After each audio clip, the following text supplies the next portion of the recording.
Hi, good evening, everyone. Thank you for taking time out on a Wednesday evening to spend it with us folks here at Digital Futures Lab and our wonderful panelists for the evening.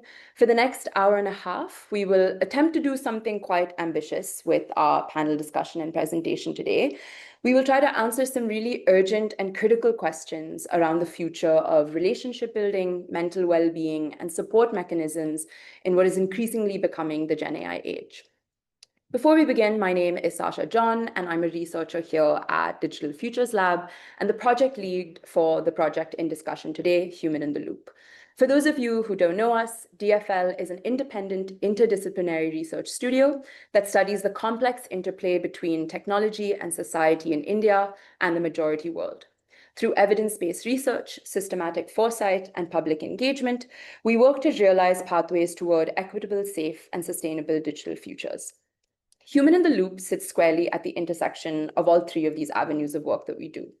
It is a participatory foresight and storytelling project by Digital Futures Lab in collaboration with Quicksand, supported by Rohini Nilekani Philanthropies. Through this project, we focus not just on its potential, but the unintended consequences of generative AI and its innovation trajectories in India.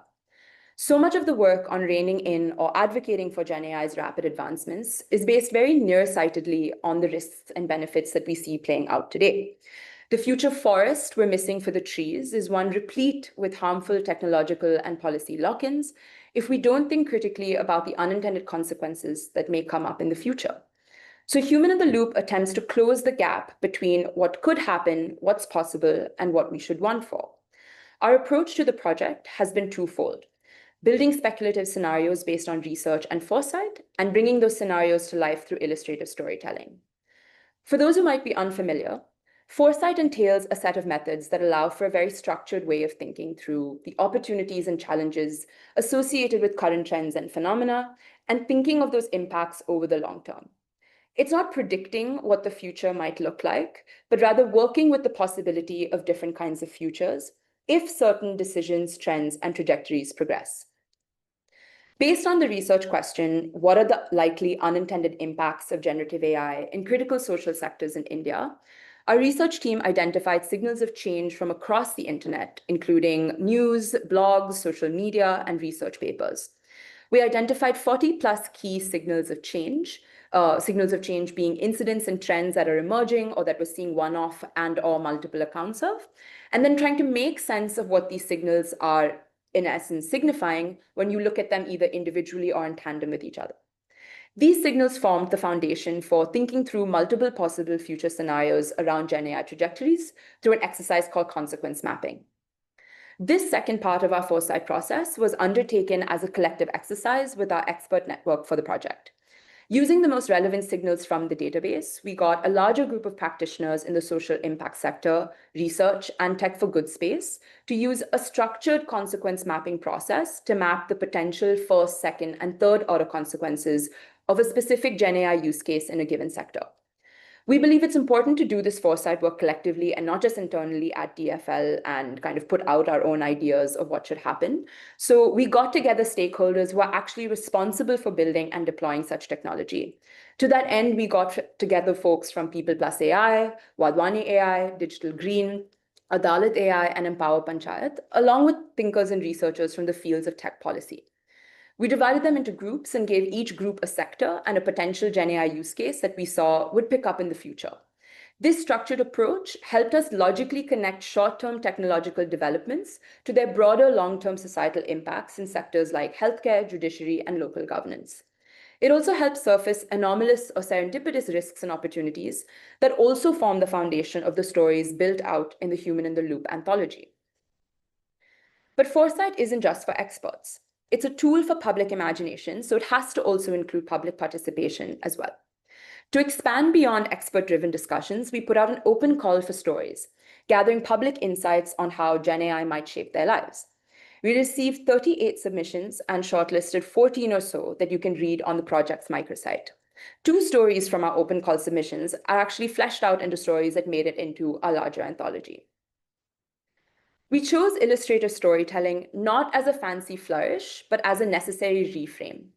Stories bring nuance in a way that traditional policy reports and long white papers might not be able to, especially in an engaging, tangible way for various audiences. And DFL worked very closely with the artists for each story to ensure that the provocations and insights from our research really came through in the way the story portrays the technology's tipping points and resolutions.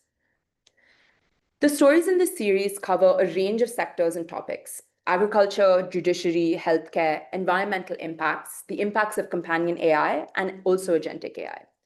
In an age where technology is evolving faster than our ethical, social, and ecological frameworks can keep pace, the narratives in Human in the Loop serve as guideposts of what could become of us.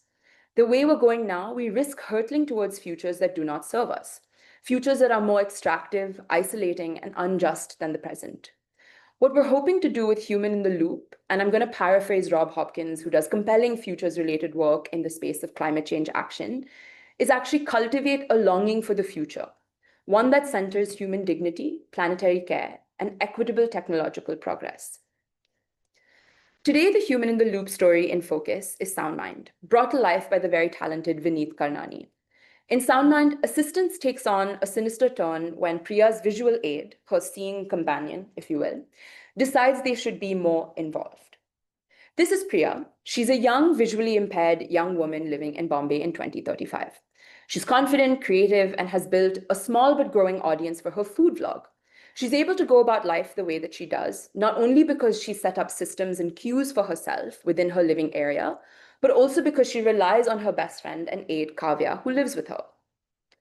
Priya's world changes when she gets her hands on Soundmind, a sleek new assistive headset designed to help her live more independently. Soundmind is quite like Be My Eyes, but the volunteer here isn't human, but AI. And it's perhaps closer to the most recent, not so successful Meta AI glasses that are supposed to help guide you in your day-to-day. It can describe her surroundings, help her navigate spaces, and even identify ingredient combinations for her recipes. It's powered by advanced AI systems, a blend of visual recognition, emotional analysis, and conversational intelligence.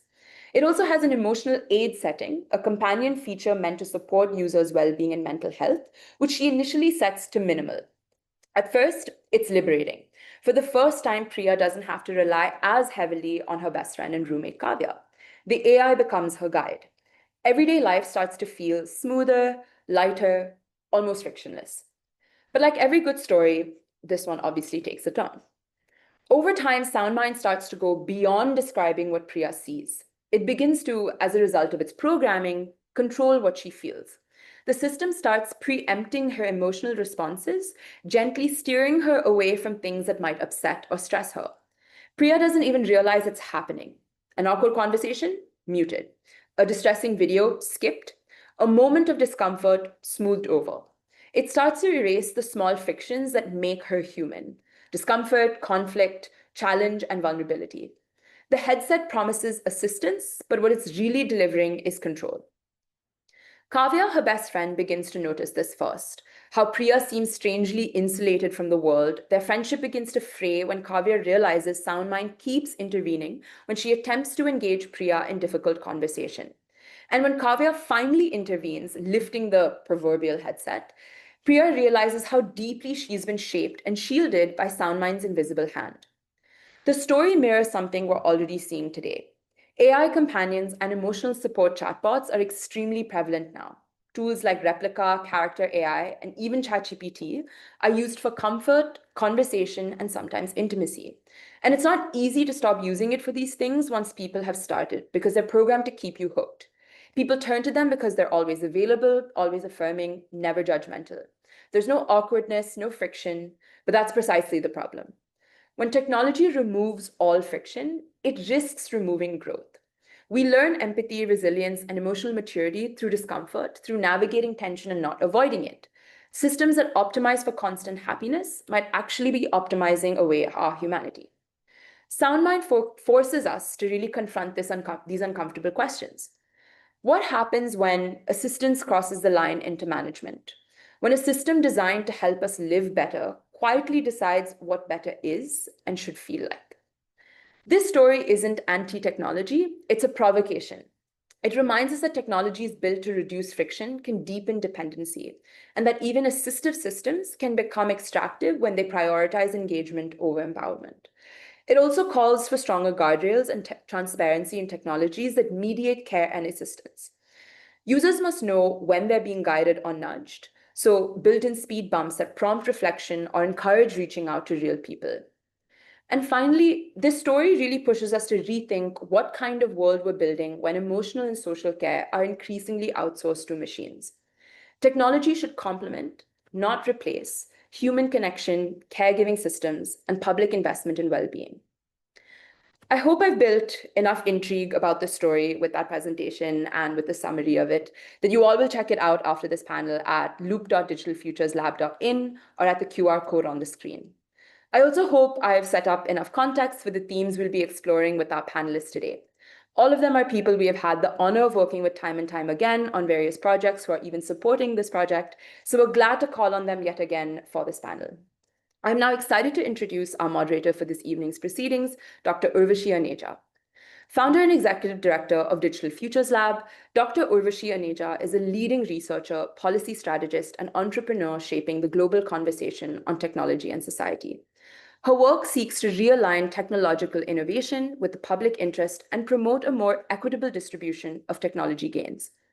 Recognized by MIT Management Review as one of the 50 people shaping India's digital rise, and by TechCrunch as one of the influential women shaping AI globally, Urvashi is a trusted advisor to governments, international organizations, and industry on digital and AI policy.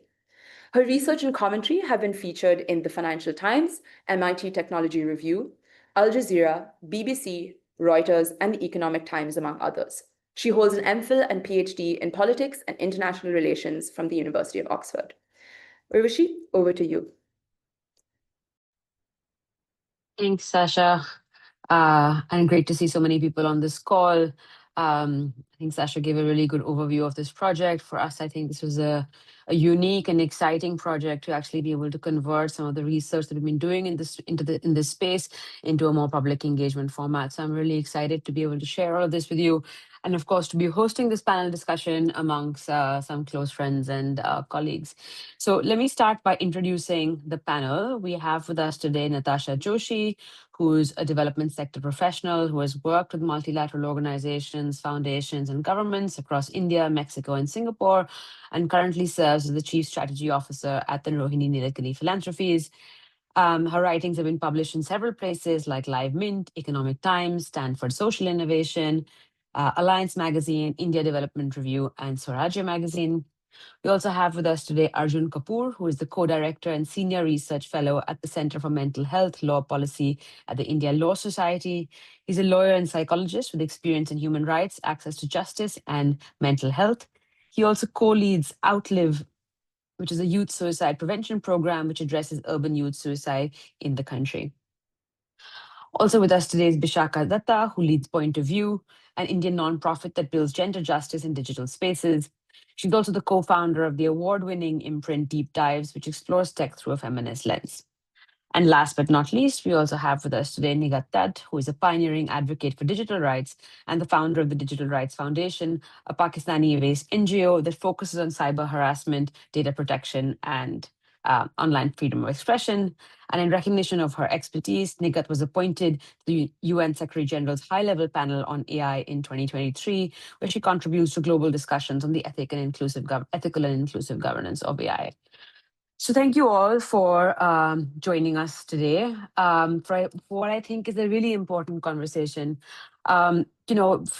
I've been working in the space of AI for a long time, and a lot of our discussions have been very often our discussions at a very high level, talking about things like AI policy, or talking about things like bias and discrimination, but at a very kind of abstract level. And I think what we see with generative AI is that this technology is now actually being used by people, right? It's being used very, very widely. It's also become a kind of global conversation. It's no longer something that is that is being discussed in policy spaces or being discussed as a kind of speculative technology for the future, right? And I think we're seeing a lot of commentary these days around companion AI. Both what it can do, but also some of the harms and risks. So, just to kind of kick us off, Bishakha, maybe I can start with you. I'd love to get your reactions on Soundmind, right? Because I think there's a few different things happening in this story. On one hand, there's the use of AI for supporting people with disabilities. And that's something, for example, personally, I have been a strong advocate for. Like, that's where I see a lot of potential. But then there's also the way that it's being kind of packaged, right? The way then that assistive tech is actually reaching the individual, which is in the form of a companion AI. So, what is what kind of excites you or worries you about the combination of assistive tech and companion AI, and any other reflections that you might have on the story? Thanks, Over to you, Urvashi, and Vishaka. thank you for thanks, and thank you for having me on the panel as well. I hope you can hear me. Okay, super. So first of all, I thought Soundmind was really well done, because I think it really gave us the narrative arc, right? From something being useful to something kind of taking over your life more than you wanted it to. And the first thing that occurred to me is actually based on my experiences working with people who are disabled and the concept of assistive, right? So whenever we hang out with people who are disabled, the first question we ask them is, what help do you need? And what occurred to me was, again, here, it was pretty much like Soundmind determining what help the person needed, right? But what would be great in terms of assistive AI is really having not sort of a one-size-fits-all solution, but having sort of levels, right? Like with many gadgets that we use, etc. Somebody might say, hey, I need minimal assistance, right? In which case, assistive AI would provide a certain level that it's programmed for. Somebody might say, hey, I need moderate assistance. Or somebody might say, hey, I really need a lot of assistance, right? So I think the way in which the concept of assistive can be broken down to make it really useful for people with disabilities, as was the case in this, is really allowing the person to make more of the decision and leaving more agency with them to determine sort of the level they need. And I'll give you a very common real life example. Like when I'm with my friend who's visually impaired, I'm sort of like, hey, I'm here. Let me know if you want me to hold your hand. And she's like, listen, maybe if there's steps, then I'll, and please be on my right side. But she doesn't want me to be with her from the beginning and hold her hand or assume that she can't navigate that space, right? So I was thinking about that and just taking off from there. I think that sort of graded level would be super useful when thinking about the assistive to begin with. Thanks, Vishaka. So, what you are saying is, in some sense, that we need to ensure that even as we're building this technology, users have agency and decision making. It doesn't kind of strip them away of that decision making, right?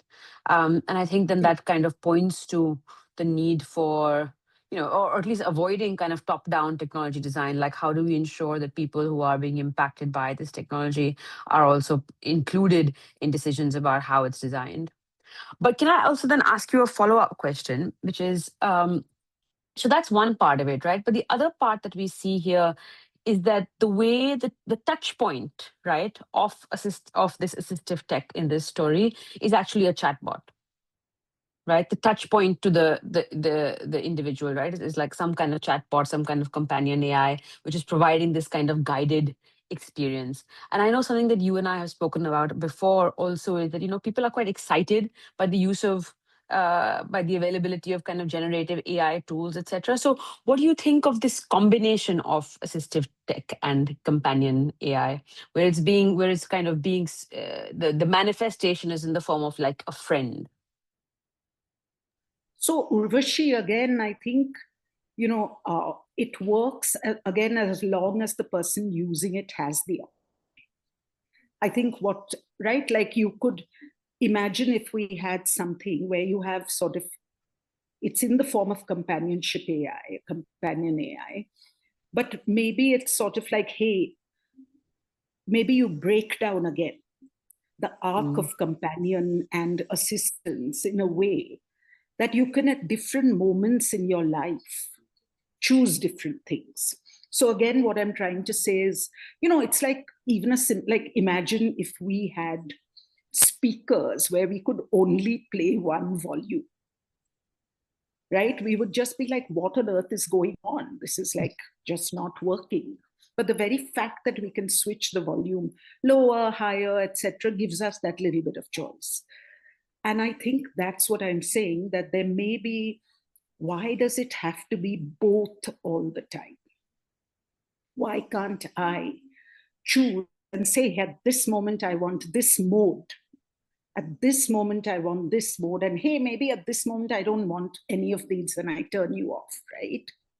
So I think the issue is not with having a dual purpose AI, but I think the issue is that I don't have the choice or the agency to determine when I want what. And why can't it be made like super simple, right? So it's like two things that I click or whatever, right? Yeah, that can be designed, but that's sort of where I'm coming from. Got it. Got it. No, that makes sense. Thanks, Vishaka. Arvind, maybe I can come to you next.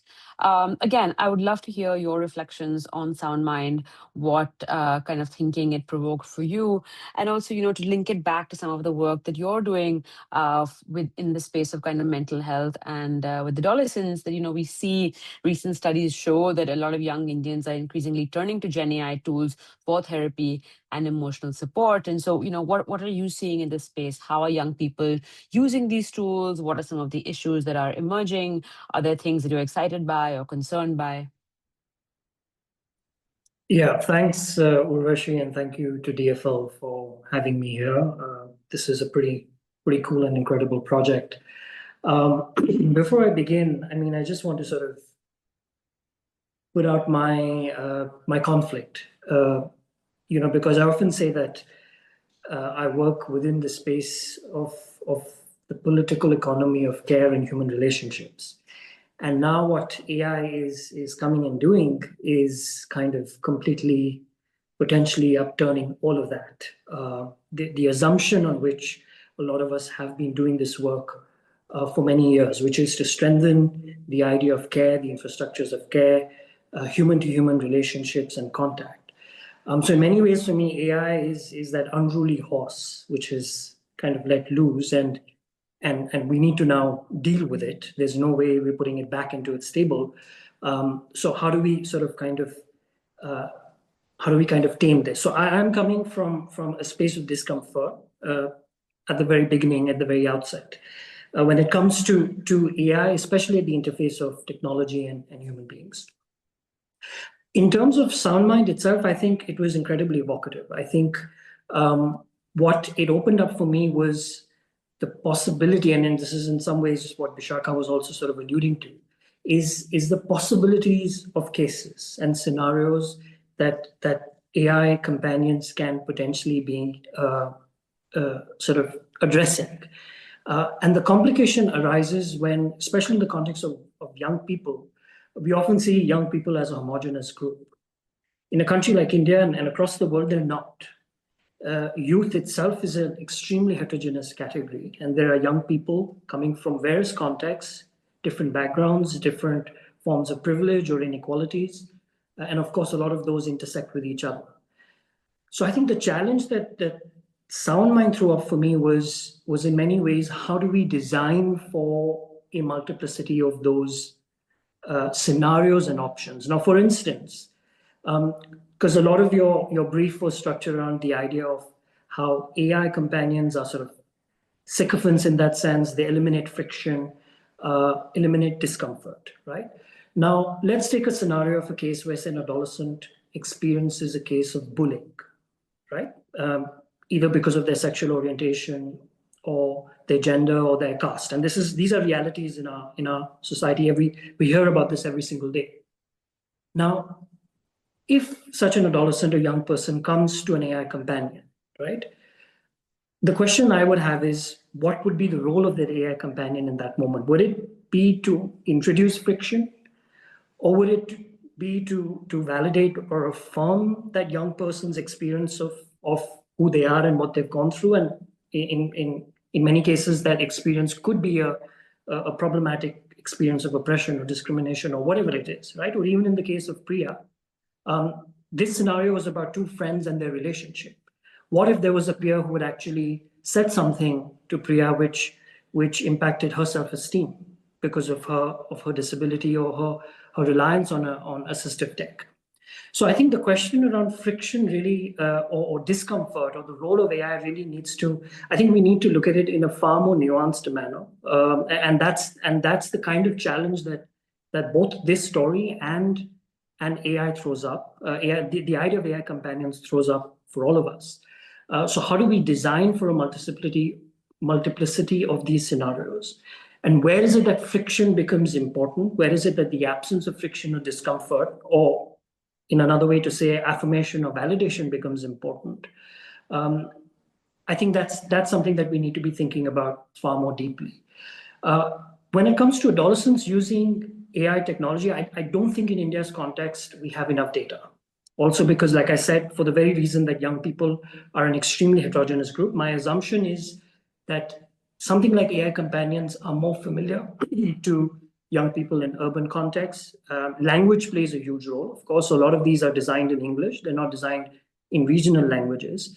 And they're suited for a certain kind of a social reality or social location or social position. So I'm not sure about the level of penetration of AI tools, but that doesn't mean that it's not going to explode. It will eventually, right? So yeah, I think those are my initial reflections. Yeah. Thanks, Arjun. I think a lot to unpack there, and I want to come back to some of it in like the subsequent round. But there's one point I just wanted to pick up before turning to the other panelists, which is something that you started with around the political economy of care, right? And how you're kind of skeptical of this. I mean, just to play the kind of devil's advocate here, I would agree with you, but some would argue that it's precisely because we don't have those institutions, because we don't have that capacity, because we don't have that reach, that we see something like AI helping kind of fill the gap, right? But from what I hear you saying is that it may not actually fill that gap, because even if we look at the current scenario, these tools are kind of optimized for an English speaking audience or a kind of urban audience. So how do you think about this space? Is it something that can improve access for people? Or what more would be actually required? Or do you think that that is not an important consideration, or a less important consideration compared to like the quality of care that we should be prioritizing? Yeah, I'm so just to clarify, I'm not anti-AI. Okay, I do see a very important role for AI across societies and contexts and countries, and access is one of those issues, no doubt about it. My concern is at the point of what I like to call the ethical imperative, right? And a lot of these debates are now happening, and we're reading about it. Is that what is the boundary for some of these AI tools, right? Whether it's therapy versus augmented therapy, is AI kind of now looking at replacing human relationships and human contact, or is it there to actually supplement and augment and strengthen those kinds of relationships? So I think the question really is, how do we design that? How do we factor in that ethical imperative, right? And this is something which is going to differ from case to case, from mental health startup to mental health startup, from AI tool to AI tool, from context to context. I don't think we're going to have a one-size-fits-all approach, but I think we need to be able to define what that ethical imperative is. And for me, the danger arises, and this is because of the data that we're seeing, just in terms of the dangers of AI chatbots and AI companions, whether it's in terms of increasing the possibility of self-harm and suicide. We know the ChatGPT case. We know there is evidence that a lot of AI tools are also creating delusions and hallucinations amongst people who are using them. And of course, there's the whole other aspect around how does this impact our internal resources to have functional relationships where we can thrive, the ability to imagine, to be with each other in society and in community. So I think the challenge really is in terms of how do we define the ethical imperative in all of these areas, and that has to be a case-to-case basis. That has to be evidence-driven. I think we need to know. We need to, a lot of the AI tools that are out there in the market today, most of them, to my understanding, are actually being pushed by companies, by profit-making companies, right? What is the objective of those AI tools? Is it really to look at a well-rounded, holistic sort of principle of doing good and no harm? But also, what is the evidence to support what a lot of these AI tools are doing, or where is the evidence to say that they don't cause harm? And this is something that we'd apply in any sphere. Even the kind of interventions that we implement are all based on a principle of no harm. So I think that the challenge lies over there, not so much about throwing the baby out with the bathwater. Yeah, for sure. I mean, I couldn't agree more. And I think, one of the things that you pointed to in some sense is what is the business model of these companies who are building these companion AI tools, right? And we actually have very little transparency on that. And at the same time, we also don't know what is the kind of process for testing, for monitoring, for even collecting data on how people are using it. We actually, again, have very little visibility on that. And like you're saying, we're already seeing some pretty horrific stories of the kind of harms that these tools can cause, whether it's people kind of taking their own lives or also just contributing to kind of building echo chambers, right? Where these tools kind of help validate your point of view, your perspective, and then kind of solidify that echo chamber. Dasha, if I could turn to you next. Again, I would love to know your reactions to Soundmind, and also maybe if you could share a little bit with us on, why as RNP you are interested in this space, and you've been working in the mental health space for a while. You have a really big festival coming up on mental health early next month, and so how are you looking at as a philanthropy the increasing use of tech in this space? That's a lot of different Sorry, questions. lots of questions. You can pick any one of them. So let me first respond to the Soundmind, the companion story. Yeah, so I mean, we've been partners in this project, but I think what's been really interesting is the fact that how we are translating a creative idea into visual text and then trying to make a deeper point. So, I did definitely liked the story. I think it's meant to be tongue in cheek. It's meant to be a little bit extreme. It's because it's trying to make a point. So I think like a lot of all of the humans in the loop stories, this one as well is trying to sort of satirize what might happen. And so I think in that sense, just for the benefit of everyone listening as well, the idea of the project overall itself began with this point that I think, AI technology, we're at this, it's a social frontier. It's not just a technological frontier. And so in order to understand social frontiers, sometimes, research and traditional methods of sense making and evidence building, they are slower and they tend to lag. Whereas sometimes the arts and creative expressions get to those sort of, social dynamics a little bit faster. So the purpose of doing the Humans in the Loop project overall was to sort of say, how do we use storytelling, art, and communications as a way to then start opening up these deeper dialogues in society because it's required, but also do it in a way that's accessible and and a little non-threatening. So in some sense, we're not taking a side on this. We're just saying that these are different things that could happen in the future. And I think the history of science fiction and therefore science will show you that a lot of like today's science has been inspired by science fiction. So, I think there is that element. But in terms of, the connection between, let's say, mental health and where do we see all of this work? I think I'll just say one thing because, a lot of what I believe Arjun has already articulated. And I think one of the things that our position on sort of looking at generative AI in particular is that we fund fundamental research on brain sciences, and we are looking at, sort of the entire spectrum of both like mental disorders, but really looking at the kind of neurocircuitry of the human brain. One of the things you constantly hear from the scientists who are doing this work is how little is still known and understood about how the human brain. And then there is this idea of the mind, which sits on top of the brain, right? If you want to take a slightly more spiritual idea of the human mind. So there's very little we actually understand about what sort of how our brain thinks and processes and sort of connects with the social world in particular. But also there's an entire biological component to how our brain is wired. And now we have this technology, which like technologies in the past and like technologies in the future, has an interaction with our sort of neurobiology. And I think so for us, what's interesting, the point that we're constantly saying is that we are seeing some excellent use cases for machine learning, AI in when it comes to science research, for instance, because there is, the type of discovery that these models can do, the type of data these models can crunch, the kinds of, connections these models can make is quite phenomenal.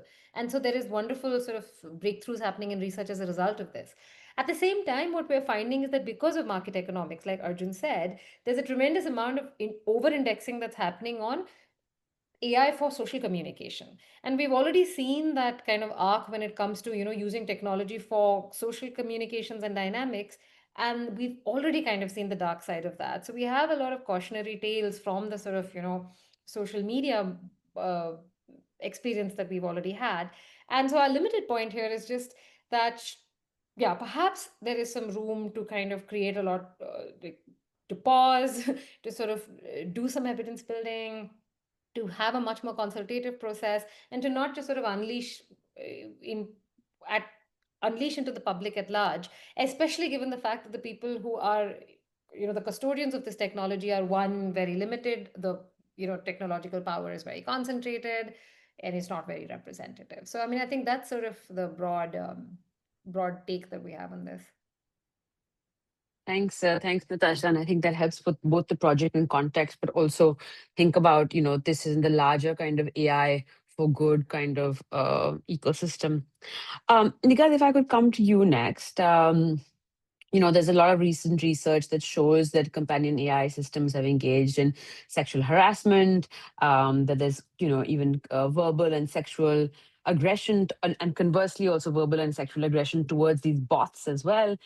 So from your experience working in the kind of space of TFGBV, how do you see these emerging dynamics shaping the landscape of online abuse in the global South? Yeah, what's really striking to me is how companion AIs are already reproducing the same gender hierarchies that we have been fighting offline, and also very interesting to me is witnessing how most of these bots are feminized as girlfriends or emotional support, and they are designed to be endlessly available, as we have seen in the DeepMind as well. They are patient, they are submissive, and what that reinforces is this long-standing idea that women or feminine presenting beings exist to serve and absorb aggression. What's worrying is how quickly violence is becoming normalized in these interactions. We are seeing users, often men, direct verbal abuse, and even simulated sexual violence towards these bots, framed as just play. But this kind of play isn't really harmless. It's a rehearsal space for real world harm, and an emotional training ground for control and abuse. And from where I sit, working on tech-facilitated gender-based violence for more than a decade, these dynamics are making the landscape more complex. I would say TFGBV used to be easier to map. I mean, even when we work on TFGBV, it's still complex. It was about so many things, but non-consensual sharing of images, coordinated harassment, gender disinformation. Now, what we are dealing with is synthetic and relational abuse, where AI is not just a tool, but part of the relationship itself. And the harm isn't only reputational, it's emotional, psychological, and data-driven. So through our digital security helpline that we have been running in Pakistan, we have seen deep fake abuse used to shame young women and girls, or silence female journalists and activists. But now in the next wave, what we are seeing is AI systems themselves being used to simulate intimacy, extract sexualized data, or even manipulate survivors emotionally. And it's a move from image-based abuse to emotion-based violence, where people's trust and their grief or maybe loneliness become the new attack surface. But I think at the same time, we really need to step back and see that the global majority or the global South already faces very uneven access to safety infrastructure. Women and marginalized communities are online, but often without legal recourse, digital literacy, psychosocial support. And now companion AI becomes yet another unregulated space. Not only collecting deeply intimate data, but also reinforcing gender bias and exploiting emotional vulnerability. And as already many have said, Arjun and Bishaka, that there is so little localized research or user-informed or survivor-informed policy making, these harms often remain invisible. Even just basic TFGBV remain invisible in our part of the world. And we are definitely, like, from the governance point of view, aren't really equipped to recognize emotional coercion by AI. And as many have said, that the platforms aren't built to detect or prevent this relational abuse. So I would say it relational abuse, and as a result, we do not really have relational accountability at the moment.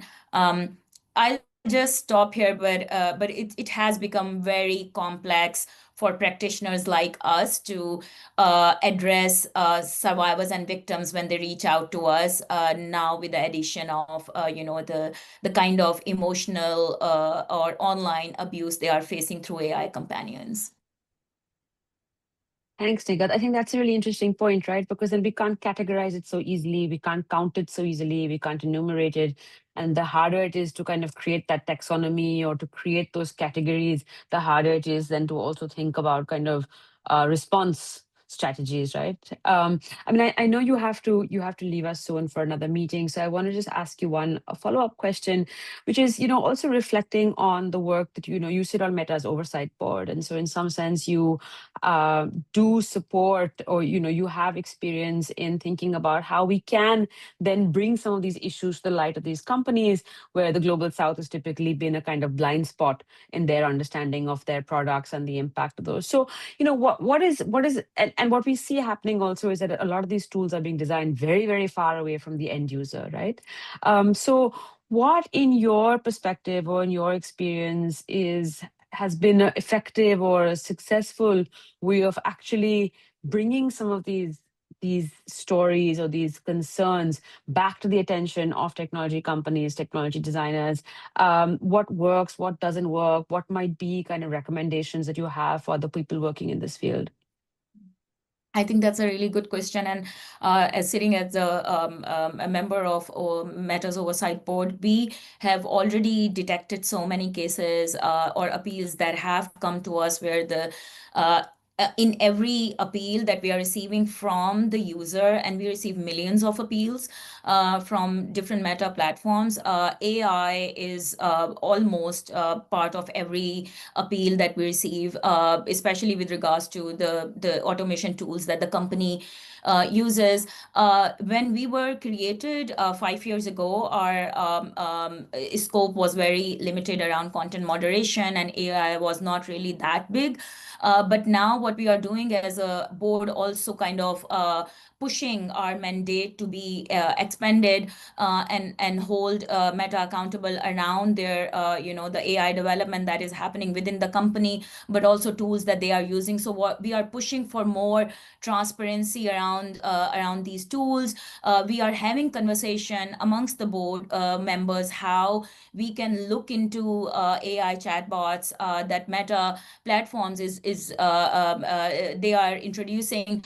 But definitely stories like DeepMind or the work that Digital Futures Lab is doing, this work is really important for us to make informed deliberation on these cases and know where to really push these companies when it comes to accountability or transparency of their tools, especially stories from Global South and Global Majority. And I'm very proud to say that sitting on that board, there are not many Global Majority folks, and I always try to bring perspective from our own region or Global Majority. And I think that's why I feel this work is so important, because I understand that there is this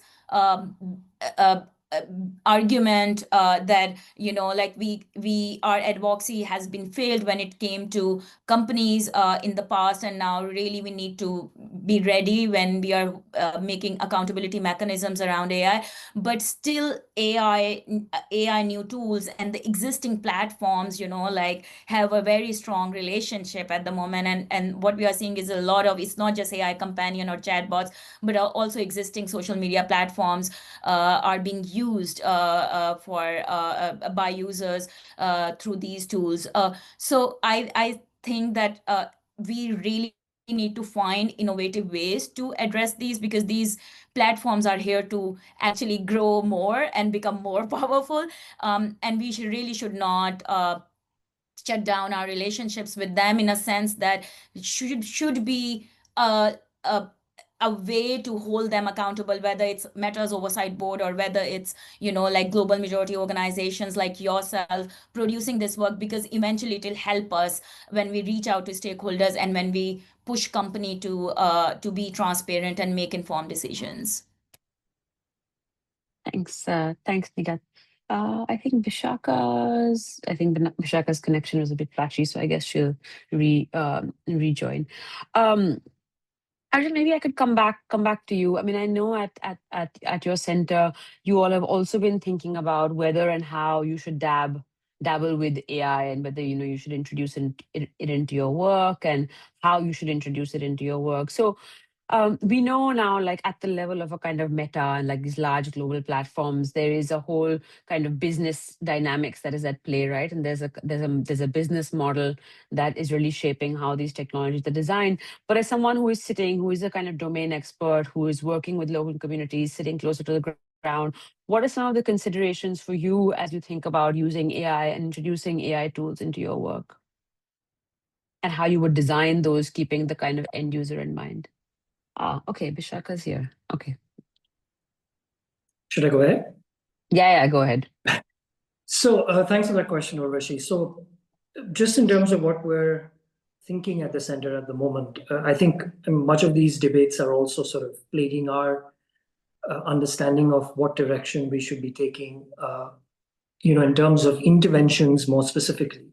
I think one direct application that we've definitely been seriously considering is to use AI as an aid in capacity building, because a lot of our interventions are currently focused on leveraging social capital and building capacities of people in communities, whether it's young people, whether it's rural contexts, whether it's school teachers or community health workers, to actually deliver support and care.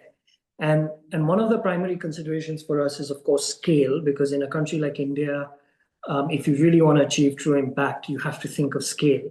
And how do you do that? How do you achieve that kind of scale in a manner which is sustainable, cost effective? Because we're also an organization that functions on public money and grants. So I think for us, one direct application has been kind of developing some kind of prototypes of AI trainers, which can then be used to build capacities of our own frontline workers or peer supporters or people who are providing care on the ground. And of course, to see that as something which supplements the overall sort of intervention and capacity building process, rather than substitute the role of the person in the community itself.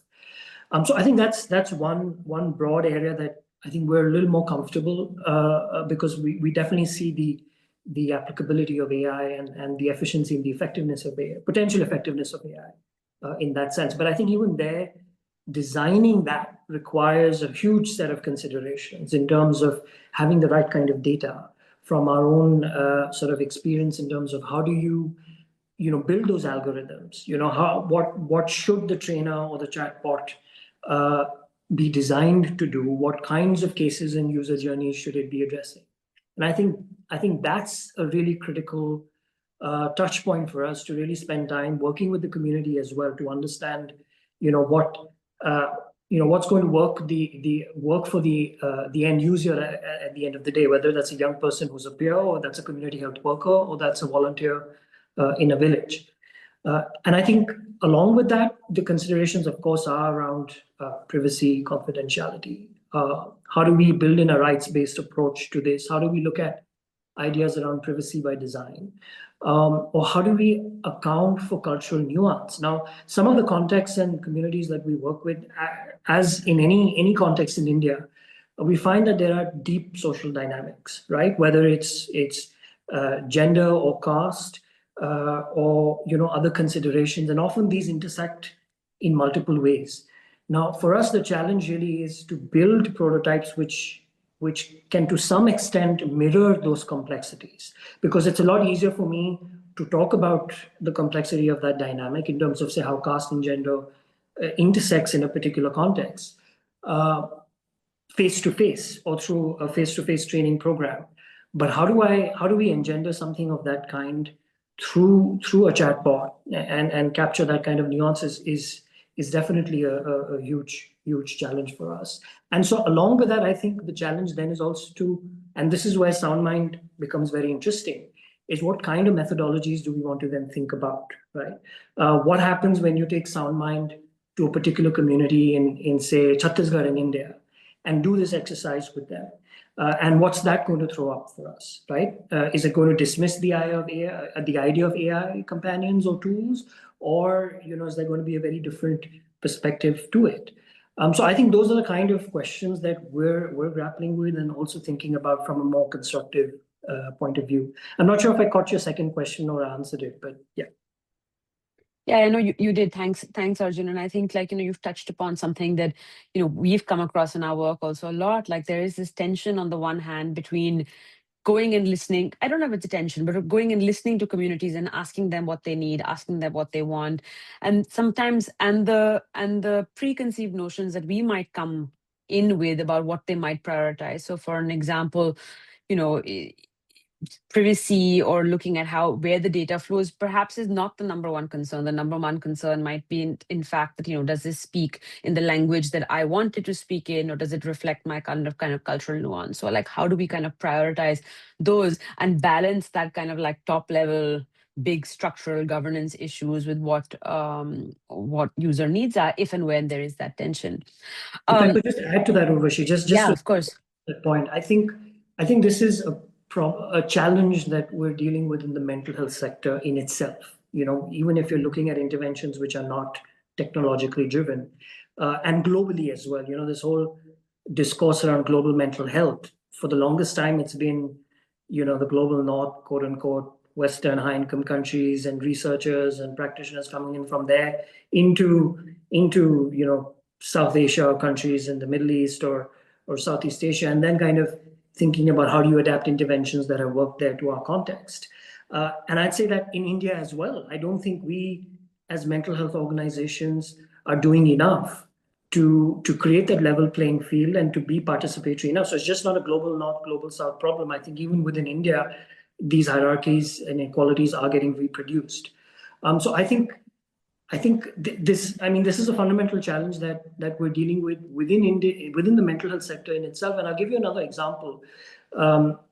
Just very recently, a colleague in our organization published a very important article on questioning predominant frameworks around how mental health is understood by low caste communities or communities which belong to oppressed castes. And an incredible point that emerged from there is that a lot of communities have their own frameworks, of how they understand empathy, how they understand care. What do they mean by solidarity? What are those journeys of care or providing that human-to-human support look like in those spaces? And a lot of us have been oblivious to that because we've come in with our ideas of what we think will work. And we know that that's probably, it's fitting a square peg in a round hole. So I think this is a universal challenge. It's just not about AI and tech, and I just wanted to highlight that because it's a very nuanced conversation which has very strong implications in terms of power dynamics. Yeah, no, thanks for flagging that. Vishaka, maybe I can come back to you and also kind of bring it back maybe a little bit more back to Soundmind a little bit more. So what we see in kind of Soundmind is that there is this tool that is it's also being optimized for kind of productivity, optimized for kind of like instant gratification, optimized for increased kind of consumption. What is your kind of response to that? And like the communities that you work with, what are the kind of asks from these communities in terms of how they would like these tools designed? And are some of these concerns around, frictionless design or productivity also what you're hearing from the folks that you work with? Yeah, thanks, Urvashi. And I'm sorry I missed a part of the conversation. But so I think in the communities that we work with, actually, the way AI is being used is as an equalizer, right? So for instance, people whose first language is not English, right, feel like they need to be able to do certain things in English. And so they're using generative AI for things like that. In a lot of the low-income communities we work with around the country, and that includes women as well as queer and trans, people with disabilities, etc. I don't think they are yet able to imagine AI as a companion. So it's a much more functional approach to AI. But I think what's very interesting, to be honest, and this is why it makes it very difficult for us to actually take a very strong political stand around AI, is that all marginalized communities feel like they benefit from AI in some way or the other, right? And not necessarily in terms of companionship, but more to sort of level up and things like that, right? So I think the ask from the communities we work with is really much more basic, to be honest. But it's also much more human. So for instance, the kind of language, the kind of tonality, right? Like they're looking for a tonality which is less machine-like and more human. That's more conversational, but you know how I think because, say, for instance, ChatGPT, etc., modeled on certain language patterns, the speech patterns, etc., a particular way, and a lot of that doesn't resonate. So I think they're looking for AI which sort of reflects their community norms, their social norms. I think very similar to what Arjun was actually saying. And I think in what you're saying, there's also a tension, right? And that's what I was kind of alluding to also, that on one hand, we hear from people that they want these tools to be more conversational. We want these tools to feel more human-like, to feel more like a friend, so on and so forth, because that's what, not just drives adoption, but makes the tools more personal. But at the same time, what we can also see is, like a growing body of research that it's precisely those very features that contribute to this problem of kind of over-reliance, right? So, what is our kind of responsibility as organizations who kind of sit between these two spaces to find that kind of balance, right? Or to create that balance. And I was just wondering if you have any reflections on that. I know for us at DFL, it's a constant question. So I think it's something we are struggling with as well. We were just trying to actually frame guidelines for how we should think about, using AI in our within point of view itself. And again, we are not able to get to a place where we, sort of say, well, you can't do it, you can't use it for this, or you can't use it for that, right?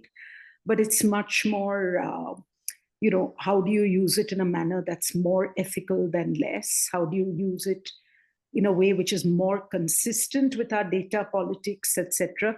But let me just say it's hard. It is, I think we've struggled with sort of technology, digital technology, and the politics of digital technology forever. But I think AI takes it to a whole new level. And therefore, it's just incredibly difficult coming up with a set of guidelines where we are actually accounting for everybody's social markers, right? So the discussion we had today actually is we're at a retreat, and people in our organization who are not, English first speaking, really talked about how they use AI in their work as an equalizer. Now, the thing is, if you're part of an organization and you make a policy or a set of guidelines, it has to apply to everybody. And so we did find that even though politically we feel really concerned about so many things related to AI, including bias, right? Including the fact that we work on gender and we work with on marginalization, and those are the data sets that face the most bias. There's just so many things that really trouble us. But at the same time, there are just the more marginalized people are, the more they feel when they discover AI that it benefits them. So we honestly are just kind of stuck, frankly. Yeah, no, I hear I hear the tension and the dilemma, and yeah, can totally relate to that. Natasha, to come back to you, I mean, I also want to just think about the role of kind of philanthropy in this space more largely. So we see obviously a lot of the kind of AI for good space being supported by philanthropy. I mean, also because we would need to find a different business model, right? Like one of the issues that we see with a lot of these commercial products is that the business model may not really be aligned with social welfare. And so that's where kind of philanthropy steps in to try and create those products that are not reliant on that kind of commercial logic. And we see a lot of that happening in the Indian context. But we also like I think Nikat was also raising there's also these new issues that are coming up around the harms these technologies might create and the new kind of governance issues that arise. So what role do you see for philanthropy in the kind of governance space? Is it how do we kind of go from just the build space to also thinking about the larger kind of ecosystem that is required to support building, but building in a manner that protects people and building in a manner that thinks about kind of long-term safety and long-term well-being? Yep.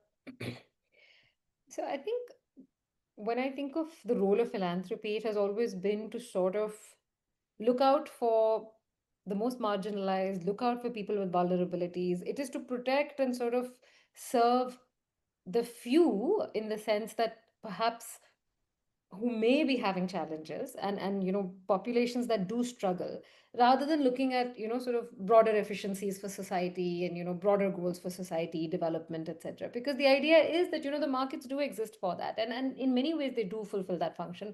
Government exists for sort of large scale deployment. The philanthropy really sort of comes in at the level of the margins, at the level of vulnerabilities. I think with AI, what's interesting for us as a foundation and the conversation in philanthropy is this tension of where is it benefiting and who is it not benefiting. Because like Bishaka said, that there are many instances of people who actually have experienced marginalization, who are being benefited by new technologies. And therefore my provocation is that, are there new vulnerabilities that are being created which we as the philanthropy sector do not recognize yet? So for instance, psychological vulnerabilities, a lot of the examples that you're finding of delusional behavior, of extreme behavior, mental health issues, teenagers. Many of them are not tracking like for like with, our typical social group oppressions, so then it's not necessarily that low income kids are doing much worse. It could actually be, wealthy children who are neglected, they are actually suffering in some ways. Or it could be children with certain types of neurodiversities, which we're seeing. Again, children with neurodiversity, in some ways, children with special needs are benefited, but in many other ways, and not just children, but adults, like people with neurodiversity, become potentially more susceptible to some amount of, bot capture, as we call it. So is this a new vulnerability that we don't even really know how to recognize, because it is not, it's not intersected necessarily with gender. Sometimes it is, yes, but sometimes it's not. And sometimes it is with age and sometimes it's not. Sometimes with social groups and it's not, right? We don't even have the kind of social scientific language right now to start to understand that. And so I think the role of philanthropy is really threefold. One is to advance research and evidence building, to recognize that, yes, the markets and government will continue, like, bless them, and they will continue to do the work on efficiency and innovation. I mean, they will do that. We don't have to jump on that bandwagon per se, right? Like, we let us look at the parts that nobody is looking at and nobody is qualified to look at, which is the unintended consequences, which is interdisciplinary work, and philanthropy is good at supporting that kind of endeavor, right? So that's one. Second, of course, because there is something to be said about frontline workers, CSOs, and many different intermediary organizations deploying AI in their operations or bringing that into their work, and I think we welcome that. But again, is there enough patient capital that's allowing them also to really recognize the risks and also, articulate where the benefit lies? I mean, exactly what Bishaka said, like, where is the benefit? Where is it not?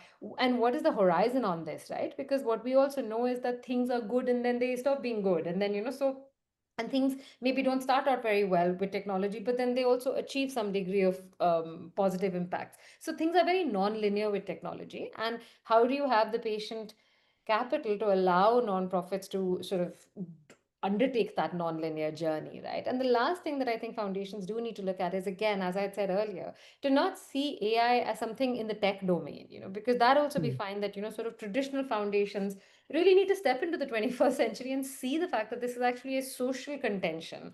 And everything, all the work that we do is, must inform and must entangle itself with this technology because it exists now. And so, you don't have to be a tech funder to fund research in AI, or fund any kind of work in this space. In fact, it behooves, I think, all foundations to now apply a percentage of their work into saying, let's explore the kind of, the amorphous, softer, narrative, qualitative, interdisciplinary aspects of this as it is arriving in society and what it's doing. So I feel like that's how I see the role of philanthropy.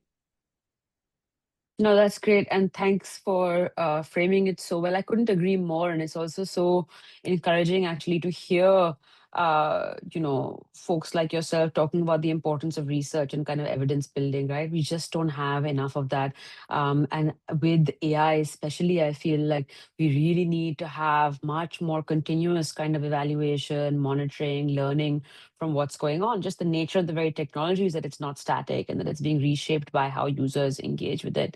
And also the point you're making around that, it's not the domain of tradition. Should not be the domain of traditional tech donors only, because what we see also is that even if people directly are not touching the technology or not directly engaging with the technology, the imagination of the technology is already reshaping how political systems, is already reshaping social systems, is already reshaping markets, even if it's only at the level of imagination, which is not at. So it'll be great, I think, to see many more kind of funders step into this space and really invest in the research piece, really invest in looking at what's happening to most marginalized. Like you're saying, let the markets and governments take care of the efficiency, productivity, innovation stuff that's going to happen anyway. I'm conscious of time, and I think we have a few questions in the chat. So let me pull out a few. So Rijul wants to know on what our thoughts are on OpenAI introducing erotica into ChatGPT.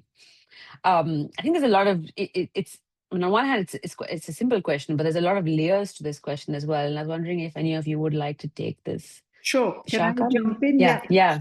So, you know what? I think it's totally the wrong time to introduce erotica into ChatGPT, because this is the time at which we are actually beginning to see all the fallouts of sort of, AI being an emotional companion, etc. Right? Like there's just been so many cases around, like the consequences of mental health, suicide ideation, the lawsuits, etc. So already we are seeing that when as ChatGPT moves from a particular set of uses to sort of the domain of intimacy, it isn't really meaningful beyond a point, right? And we're also seeing this whole phenomenon of validation. So, if you're in a relationship and let's say both people are going to ChatGPT for advice, it's validating both of you, right? So if you're experiencing conflict, it's telling both of you, hey, you're right, etc., etc. So to be honest, I think this is, I would never judge anybody for using it, but I do not think this is a meaningful form of companionship or intimacy. Because the best kind of intimacy that we know is actually messy and has many, many dimensions, right? And is not one-dimensional. And it's the richness of all these dimensions that actually make relationships interesting, right? Yeah. So I would say going by the sort of the ways in which ChatGPT, etc., dealing with intimacy, that is like totally discouraging according to me. Like I just cannot imagine erotica being anything other than a mess. And I think the other issue really is it's going to be this very standard, sort of what Nigat was talking about as well, right? Like, which is the imagination of erotica is going to be very much like the male sexual subject, right?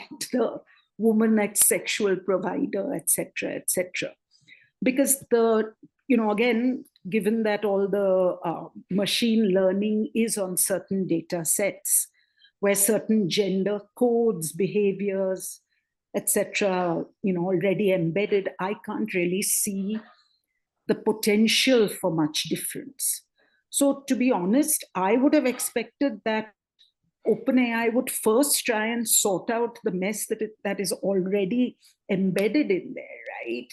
Like really get credibility for sort of the relational part or the emotional part of it. So I am actually kind of both shocked and appalled that at this moment,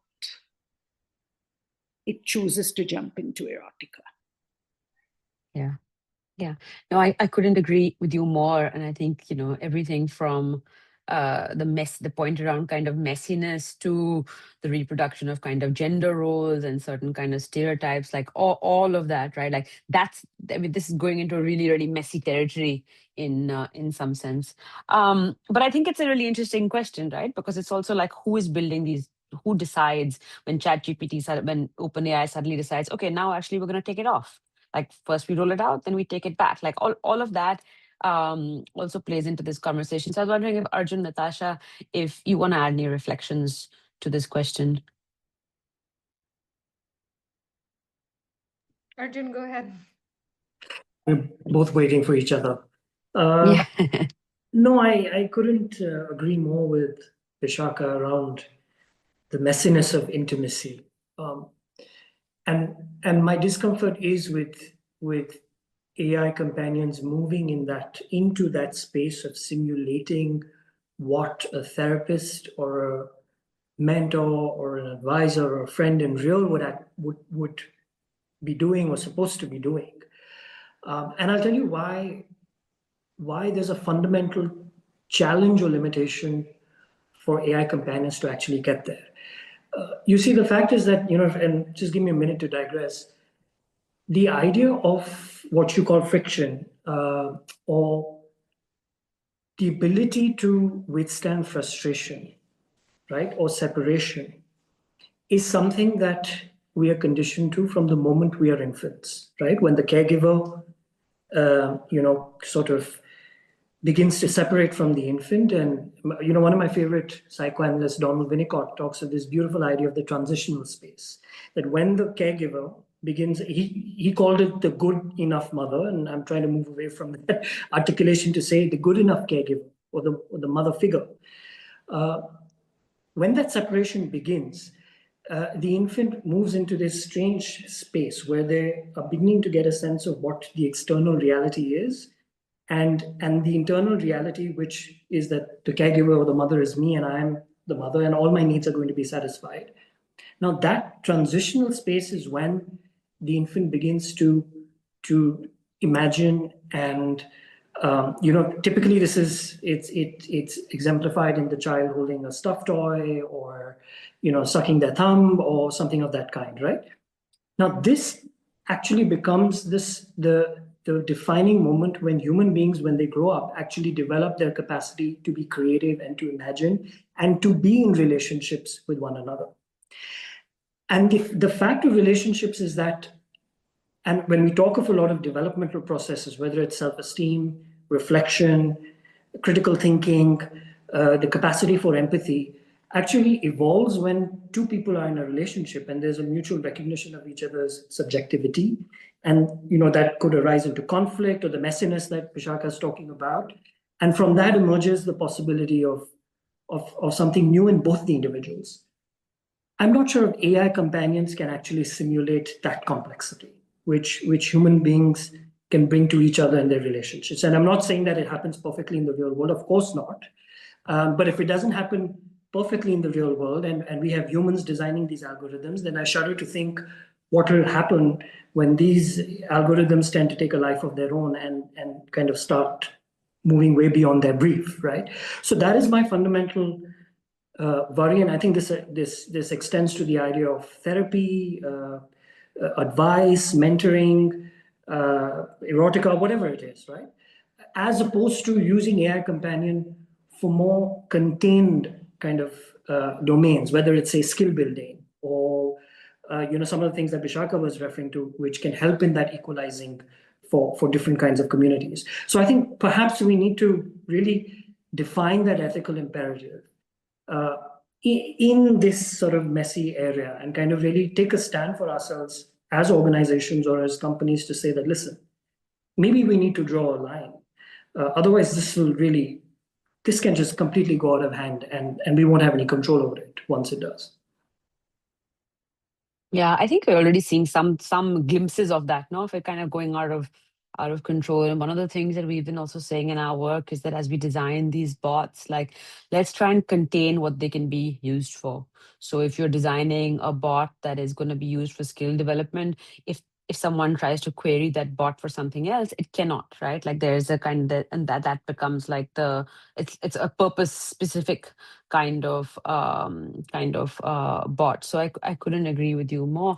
Natasha, I mean, any reflections from you? And maybe I'm just going to throw in another question also, because I'm also wondering, like, what is the kind of public education or public literacy that one also needs to do around some of this? Because it's fine for us to say all of this, but at the end of the day, people want to use these tools. People are lonely. People don't have access to other forms of even intimate expression.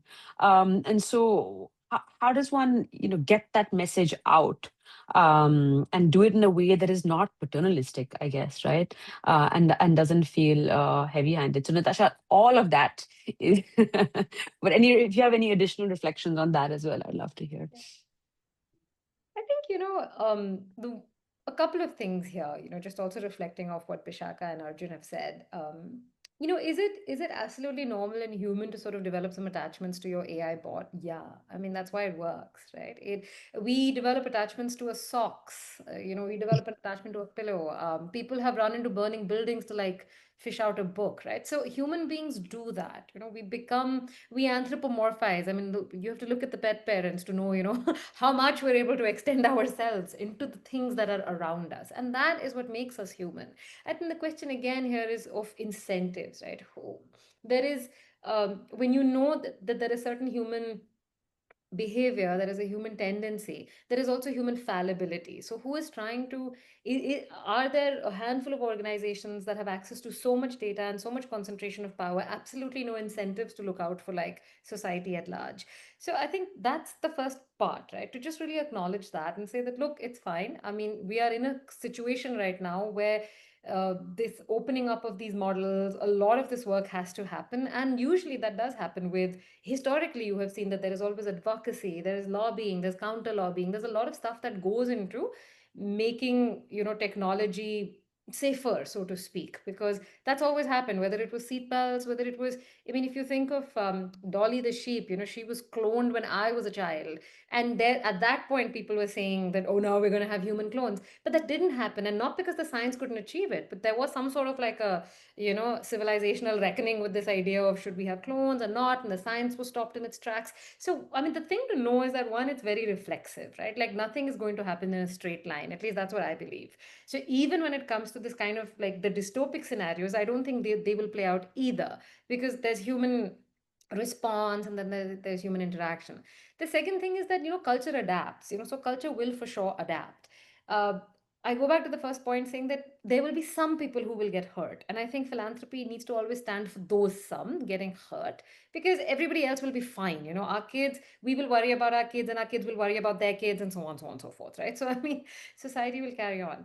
But I do think that exactly what we're doing today, much more of this, more spirited people who are seeing that at some point we have to start framing this, harm and this risk properly, so that when there is greater public education, when there is more dhindora about this, when there is greater public awareness, at some point people will start doing it. We have seen this now with, first you saw this with all of the maida biscuits becoming atta biscuits, because there was this whole like, oh my god, maida is bad, and now you see it with protein and everything. So I think human society has an interesting way of, creating panic or creating sort of aspirations. And so the question is, therefore, wrapping this nicely in terms of why we decided to do the storytelling initiative first with AI, was that we think that stories actually, travel really well, and people get infected with certain ideas. And if you just kind of make your children and schools and many other people aware of the fact that, this is, it's fun, this technology, but it's dangerous. I think kids get it. They do understand. The next generation actually probably does get it quite well. So let's just continue the good work. Is all I'll say. But yes, it will be a tough fight, and we will be relatively in a minority. Can I jump in and add to this? Of course, yeah. Okay, super. I mean, I was also looking at a couple of the comments here. So I think sort of, mixing it all up in public education, actually, there was a comment here saying, do we want AI in the space of intimacy? And, I would rephrase that as, do we want only AI in the space of intimacy? Because I think one of the problems, and I was thinking about pornography actually, is, if you only learn sex education from pornography, or if you get all your sex education only from porn, that may be a problem, right?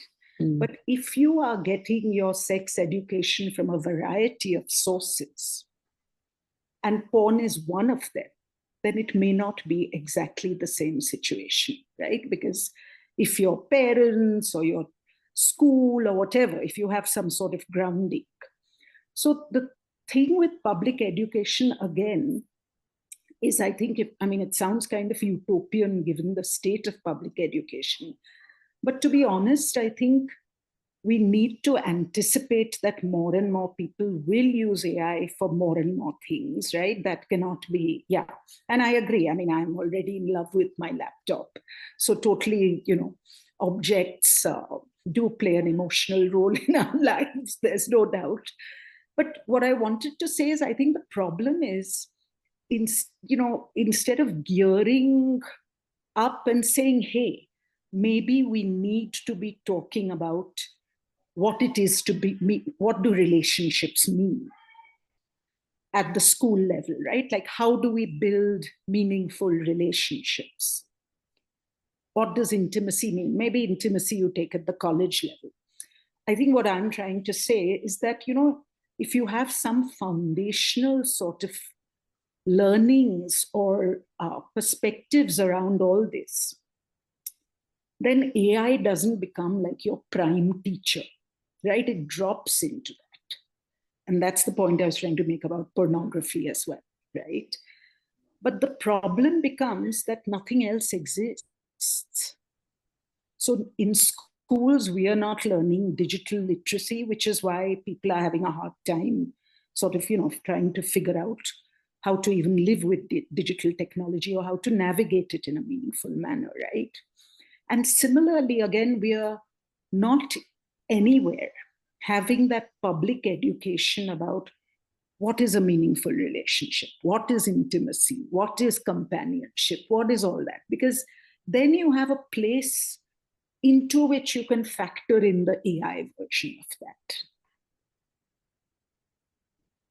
Yeah, I think that makes so much sense, Vishaka. So it's not that the AI in itself is the issue, but the issue is that the AI the introduction of AI into our personal social relationships, lives, etc., is happening in a vacuum. Like there's nowhere else that these conversations are kind of happening. And if we had a healthier kind of ecosystem for public discussion, for education, literacy, awareness, then this doesn't become the doesn't take on the kind of issues that it does. And just to go back to what Natasha was saying, I mean, I think that was the idea with Soundmind also, right? Like, can we introduce these kind of formats just to start a dialogue?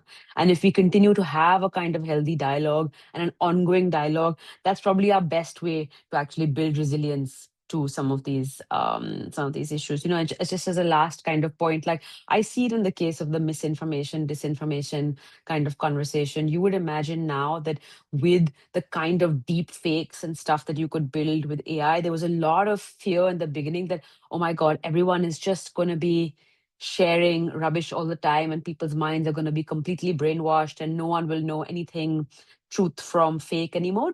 That's not actually the case. People have developed over a period of time like a pretty healthy kind of skepticism, and we're not all completely brainwashed all the time. Of course, sometimes we are, but not all the time.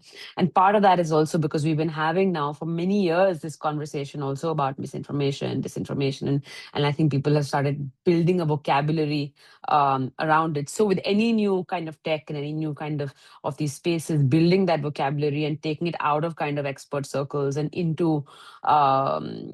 spaces which everyday people can engage with, I think is really pretty important. So on that, thank you all for sharing your thoughts and insights. I think we covered a whole range of issues, everywhere from kind of involving users in the design of technology and ensuring that they have greater agency and control, to kind of what these bots mean for the kind of political economy of care and the kind of institutions that we're trying to build, to the business models, to the role of philanthropy, and then finally this point, the discussion we've just had around a kind of broader building the broader institutions and spaces where some of these conversations can happen. So thank you all and for joining us and for sharing your insights. And thank you once again to R&P for supporting this work. And I hope this also spurs many, many more projects in many other domains and with many other organizations as well. So thank you, and thank you to everyone who logged in for this discussion as well.